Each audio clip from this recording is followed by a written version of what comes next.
Emma Thompson clutched her boarding pass with trembling fingers as she faced the stern-faced flight attendant, blocking her path to the first-class cabin. Despite the valid ticket in her hand, a surprise upgrade from her husband for their 5th anniversary, the attendant's eyes scanned Emma's worn jeans and simple cotton blouse with barely disguised disdain. "I'm sorry, ma'am, but there seems to be a mistake," the attendant said, her saccharine smile not reaching her eyes.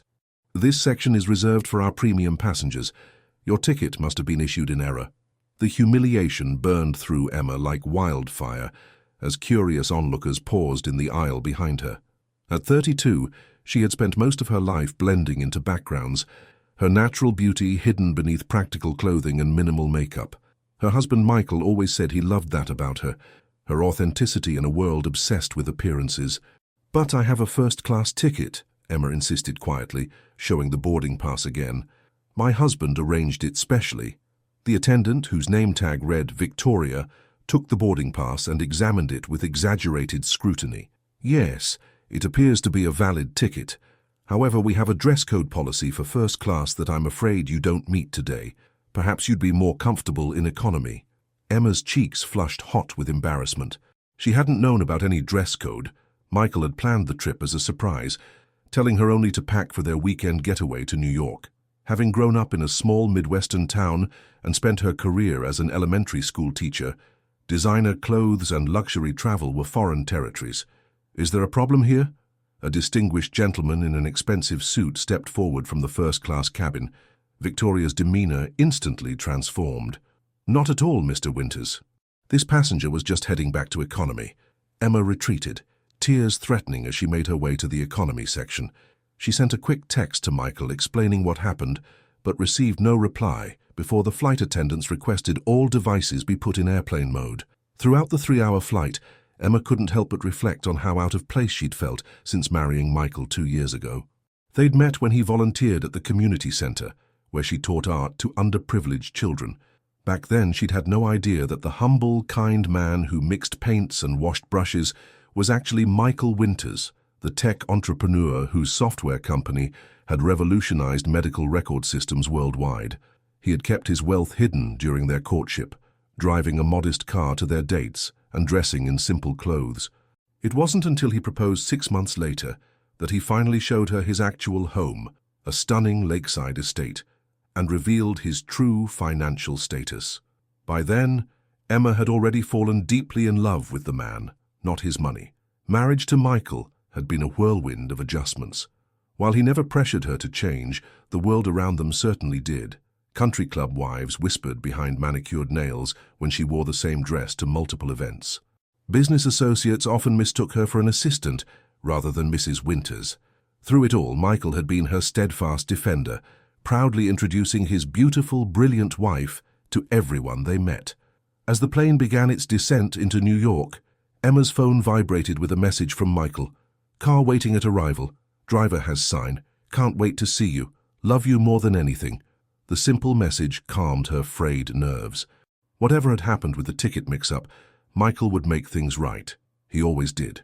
When Emma exited the terminal, she immediately spotted a driver holding a sign reading, "Mrs. Winters."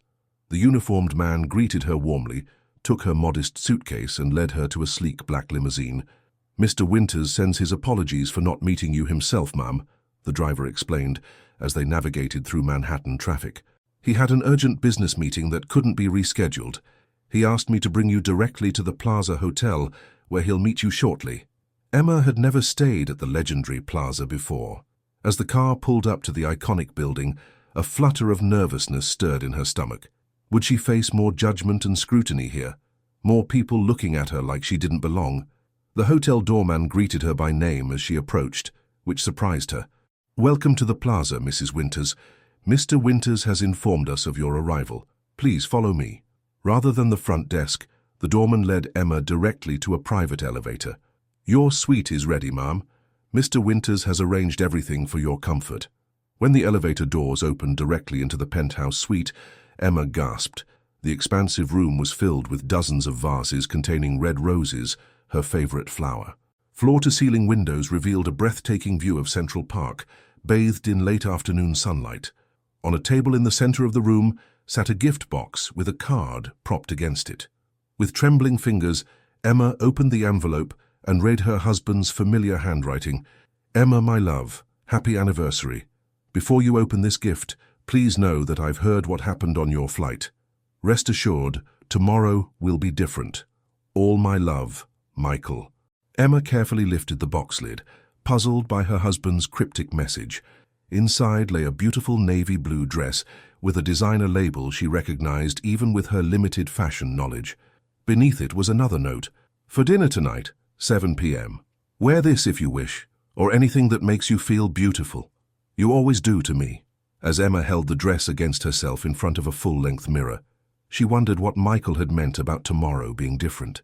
What exactly had her billionaire husband done? The Plaza Hotel's restaurant buzzed with elegant conversation and the gentle clink of fine china as Emma entered, wearing the navy blue dress Michael had gifted her. The hostess immediately recognized her name and escorted her to a private table where Michael waited. He stood as she approached, his eyes warming with genuine admiration. At 41, Michael Winters possessed the kind of confidence that came from building a business empire from scratch. Yet around Emma, he still had the nervous energy of a man perpetually amazed by his good fortune. "You look absolutely stunning," he said, kissing her cheek before pulling out her chair. Unlike most compliments she received in their social circle, Emma never doubted Michael's sincerity. "Thank you for the dress," she replied, smoothing the luxurious fabric, "though I would have been just as happy seeing you in my jeans." Michael's expression shifted subtly. "I heard about what happened on the flight. I'm sorry you had to go through that." Emma shook her head. "It's nothing new. I'm used to not fitting in with—" She gestured around the opulent dining room. "All this." "That's what I wanted to talk about," Michael said, reaching for her hand across the table. "You shouldn't have to get used to being treated that way, not ever." The waiter arrived with champagne, interrupting their conversation. After he left, Michael raised his glass. "To 5 wonderful years with the most authentic person I've ever known." They clinked glasses, and Emma felt some of her tension dissolve. "Your note mentioned something about tomorrow being different. What did you mean?" Michael's eyes twinkled with mischief. "Let's just say I've been planning a business acquisition for some time, and today's events accelerated my timeline." Before Emma could press for details, their appetizers arrived: roasted beet salad for her and oysters for him. Michael smoothly changed the subject, asking about her elementary school students and the mural project they were completing. As dinner progressed, Emma observed her husband carefully. Despite his relaxed demeanor, she recognized the signs of Michael in business mode: the occasional distant look as his mind worked through problems, the subtle checking of his watch, the almost imperceptible tension in his shoulders. After 7 years together, 5 of them married, she knew when Michael was orchestrating something behind the scenes. "Whatever you're planning," Emma said as they shared a chocolate souffle for dessert, "please don't make a scene about what happened today. It was embarrassing enough the first time." Michael reached for her hand again. "Trust me, Emma. I would never do anything to embarrass you." His phone buzzed, and he glanced at it briefly. "However, I do believe in appropriate consequences for how people are treated." After dinner, they strolled through Central Park in the cool evening air, Michael's arm protective around her waist. The city lights sparkled against the darkening sky, and for a moment, Emma forgot about the humiliation of the flight and simply enjoyed being with her husband. "Did you know," Michael said as they paused on Bow Bridge, "that when I first saw you teaching those kids at the community center, I was supposed to be scouting the location for a potential corporate foundation project?" Emma smiled at the memory. "You told me later you volunteered just to spend time with me." "True, but what I never told you was that I cancelled the foundation project there." She looked up at him, surprised. "Why would you do that?" "Because I saw how special what you were doing was, how you connected with those kids, how you created a safe space for them. A corporate intrusion would have changed the dynamic. Instead, I set up anonymous donations to fund the center and your art program." Emma stared at her husband in shock. "That was you all these years? We were told it was a local arts foundation." Michael nodded, a hint of color rising to his cheeks. "I wanted to support your work without changing it, without you feeling like you owed me anything." "But why tell me now?" Emma asked. "Because you need to understand something about me," Michael replied, his expression serious. "I may be wealthy, but I value authenticity above everything. It's why I fell in love with you." And when people disrespect what I value, he paused, his jaw tightening momentarily, I don't forget. A shiver ran down Emma's spine that had nothing to do with the evening breeze. Michael had built his business reputation on being ruthlessly fair, generous to those who deserved it, uncompromising with those who didn't. When they returned to their suite, Emma found a small jewelry box on her pillow. Inside was a delicate gold necklace with a tiny paintbrush pendant, a reminder of how they'd met. Michael, it's beautiful, she whispered as he fastened it around her neck. Not nearly as beautiful as you, he replied, his fingers lingering on her skin. Get some rest, tomorrow is going to be interesting. The next morning, Emma woke to find Michael already dressed in one of his power suits, the kind he wore to major business meetings. He sat at the desk in their suite, typing rapidly on his laptop while speaking quietly on the phone. Yes, the paperwork is ready. Absolutely, we move forward at 9. No, the press release goes out at 10, not before. Emma wrapped herself in the hotel's plush robe and poured herself coffee from the service that had been quietly delivered while she slept. Good morning, Michael said, ending his call. Sleep well? Like a dream, she replied, but you're clearly on a mission. Care to tell me what's happening at 9 and 10? Michael stood and kissed her forehead. At 9, I'm meeting with the board of Atlantic Airways. At 10, the world finds out I've become their majority shareholder. Emma nearly dropped her coffee cup. Atlantic Airways? The very same airline that decided my wife wasn't good enough for their first-class cabin, Michael confirmed, his voice deceptively casual. Turns out, they've been financially vulnerable for some time. My team has been quietly acquiring shares for months as part of our travel industry portfolio. Yesterday's incident simply accelerated my timeline for taking control. The revelation stunned Emma. She set her coffee cup down carefully, trying to process what Michael had just told her. You bought an entire airline because of what happened to me yesterday? Her voice was barely above a whisper. Michael straightened his tie, his expression softening as he looked at her. Not exactly.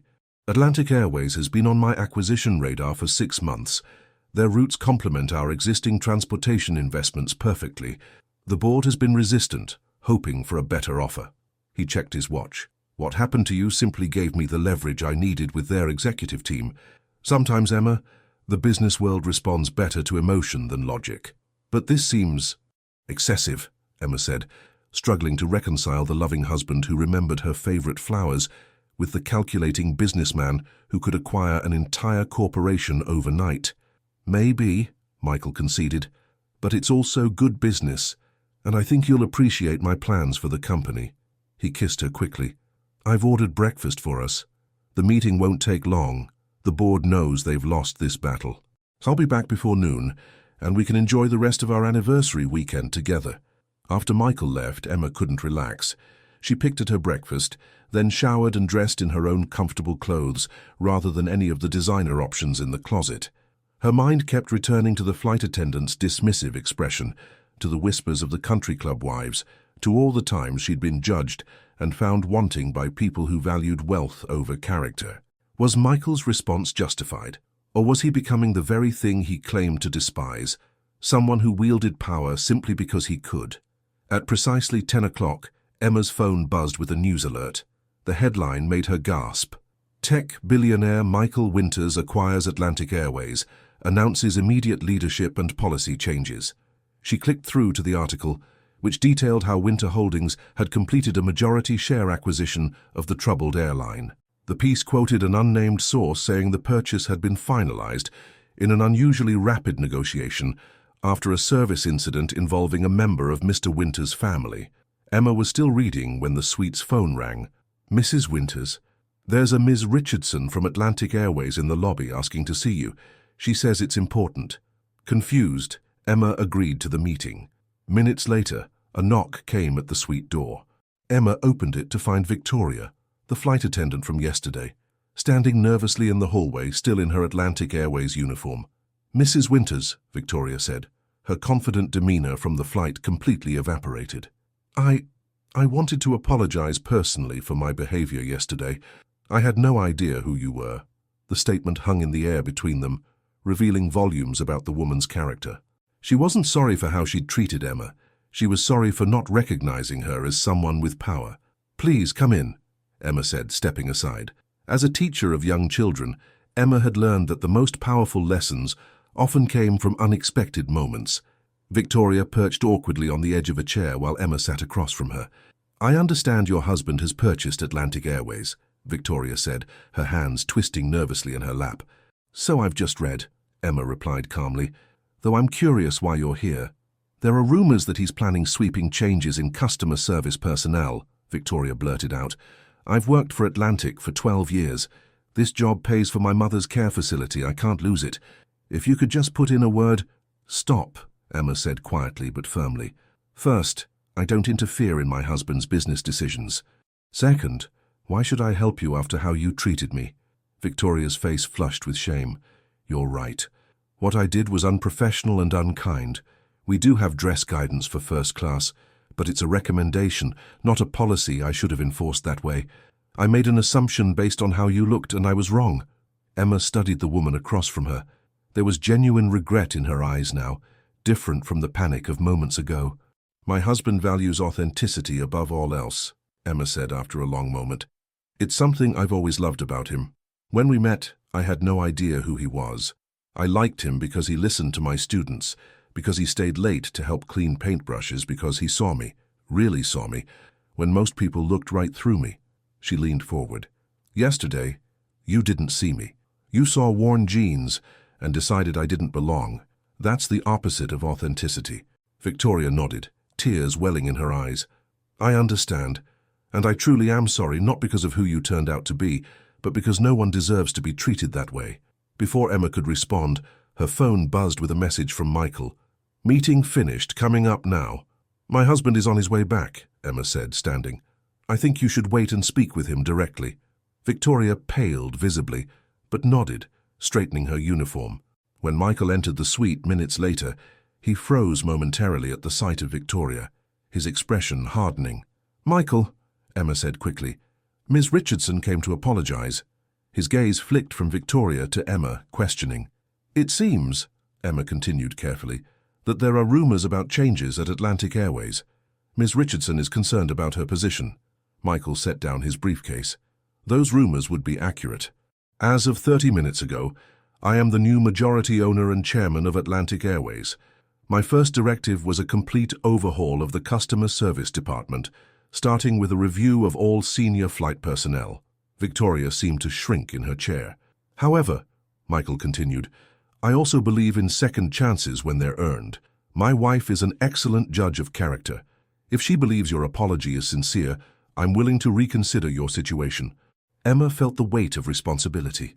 This woman's livelihood was now in her hands because of Michael's power, power that extended far beyond what Emma had fully comprehended until this moment. "I believe," Emma said slowly, "that people sometimes make mistakes from insecurity rather than malice, and I believe that those mistakes shouldn't define them if they're willing to learn." Michael nodded, his expression unreadable. "Very well." He turned to Victoria. "You won't be terminated, Ms. Richardson. Instead, you'll be reassigned to our new training program. Atlantic Airways is launching an initiative focused on inclusive customer service. Your experience, both good and bad, will be valuable there." Victoria's relief was palpable. "Thank you, Mr. Winters. Mrs. Winters, I won't disappoint you." After Victoria left, Emma turned to her husband. "You never intended to fire the entire department, did you?" Michael smiled enigmatically. "Let's just say I planned several possible scenarios depending on what I found today." He loosened his tie. "But enough about business. We have 2 more days in New York, and I promised you an anniversary to remember." As Michael changed out of his business suit, Emma's phone buzzed with another news alert. The headline made her heart stop. "Breaking SEC investigating Michael Winters for insider trading in Atlantic Airways acquisition." Emma's hand trembled as she stared at the headline. The SEC, Securities and Exchange Commission, was investigating her husband for insider trading. The gravity of what Michael had done to avenge her humiliation suddenly crashed down on her. "Michael," she called, her voice tight with anxiety. "You need to see this." He emerged from the bedroom, casual in jeans and a sweater, his transformation from corporate titan to attentive husband complete. When he saw her expression, he quickly crossed the room and took the phone from her hand. His face remained impassive as he read the alert. "I was afraid something like this might happen," he said calmly. Emma, I need you to trust me. This investigation won't find anything because there was no insider trading. But you accelerated the acquisition because of what happened to me, Emma countered, pacing nervously. You said so yourself. Michael guided her to sit beside him on the sofa. The timing was accelerated, yes, but the acquisition itself has been in progress for months, with all proper disclosures filed. My legal team anticipated this reaction from certain board members who weren't happy about losing control. Emma studied her husband's face for any sign of deception. Are you sure? Because if you did something illegal because of me— I didn't, Michael said firmly, taking her hands in his. I promise you. But there's something I need to tell you about why this acquisition was so important to me, beyond just business strategy. He took a deep breath. Do you remember when we first met? How I told you I grew up poor in South Boston? Emma nodded. It was one of the things that had connected them, both coming from humble beginnings. What I didn't tell you was how my mother supported us after my father left. She worked as a flight attendant for Atlantic Airways for 27 years. She raised me on her own, often taking double shifts and the worst routes to make ends meet. Emma's eyes widened in surprise. In their years together, Michael rarely spoke about his childhood. When I was 15, he continued, she got sick, cancer. Atlantic had just changed their health insurance policies, cutting coverage for long-term employees like her. She couldn't afford the treatments she needed. His voice grew tight. She died 6 months later. Oh, Michael, Emma whispered, squeezing his hands. You never told me. It's not something I like to remember, he admitted, but it shaped everything that came after. I worked my way through college on a scholarship, built my company, made my fortune, all with this idea that someday I'd come back for Atlantic Airways. Not for revenge exactly, but to fix what was broken. He released her hands and stood, walking to the window. When you texted me about what happened on the flight, it wasn't just about you being denied first class. It was about a corporate culture that hasn't changed in 30 years, a culture that still treats people as less than based on appearances. Emma joined him at the window, seeing her husband in a new light. So this acquisition was always personal for you. Business and personal, Michael corrected. The best investments often are. But I've done everything by the book, I promise you.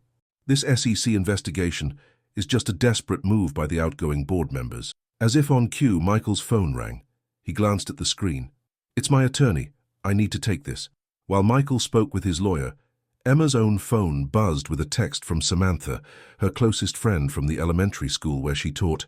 Are you okay? Just saw the news about Michael. Call me if you need to talk. Emma's throat tightened. Even in small-town Ohio, the news was spreading. How many people were reading about them right now? How many were questioning Michael's ethics? Or worse, believing he had broken the law for her? When Michael ended his call, his expression was more relaxed. Good news.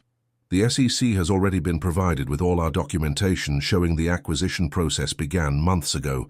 My legal team expects the investigation to be short-lived. But the damage to your reputation will be temporary, Michael finished for her. Emma, I've weathered worse storms in business. What matters to me is that you understand why I did this. Emma hesitated, then asked the question that had been growing in her mind since discovering the extent of Michael's actions. Did you ever plan to tell me about the Atlantic Airways connection? About your mother? Michael's gaze dropped momentarily. Eventually, when the acquisition was complete and the changes I wanted to make were underway, I didn't want my personal history to color your perception of the company before you even flew with them. A knock at the door interrupted them. It was a hotel staff member with an envelope marked Urgent for Mr. Winters. Michael opened it and scanned the contents quickly, a slow smile spreading across his face. The Atlantic Airways Board has issued a public statement confirming the legitimacy of our acquisition process and rejecting any claims of impropriety. They're also requesting the SEC drop the investigation. That's wonderful, Emma said, feeling relief wash through her. But why would they do that so quickly? Because the alternative was having their own questionable business practices scrutinized, Michael explained. Sometimes in business, the threat of mutually assured destruction leads to surprisingly swift resolutions. He tossed the letter aside and took Emma in his arms. Now, about our anniversary weekend. What would you like to do with our remaining time in New York? Broadway show, shopping, museums? Emma shook her head, laughing softly at his attempt to return to normalcy after everything that had happened. Actually, there's something else I'd like. Name it, Michael promised.